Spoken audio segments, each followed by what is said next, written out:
I lost 3 of my fur babies in less than a year, and the last one 4 months. Oh, no. Um, and with regards to you losing all of those babies in a year, I was in the same boat with you. Um, I lost all 3 of all 3, uh, Cookie, Daisy, and Sammy. I lost them all within the same year as well. But I remember when um, I lost, you know, Cookie. When I lost Cookie, um, that's when and again, those 3 were in the same year. But when I lost Cookie was when I like literally lost it in my vet's office because I had to have her put down. And I just remember just sobbing and saying that, I can't do this again. I can't do this again. And, she was just wonderful and the staff was just wonderful. And,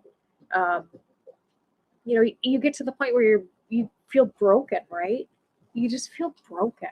And it's like, you know, y- y- and like you said, you've been blaming yourself for, a year later. And, um, I mean, that's the one thing about accidents.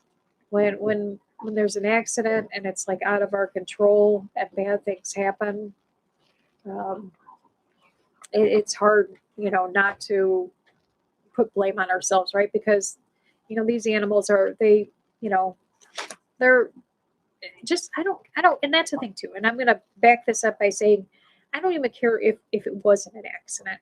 We can have, I can have 15 years with my dog and, him get sick like normal senior dogs do.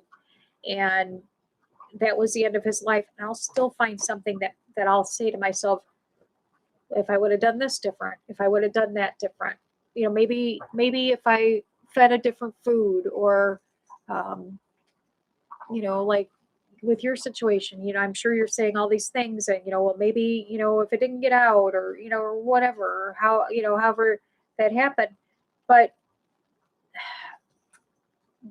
it's not going to change the fact. It's not going to change the fact that unfortunately that happened. And even with our stuff, even when it's not an accident, we always look, we're our worst critics, right?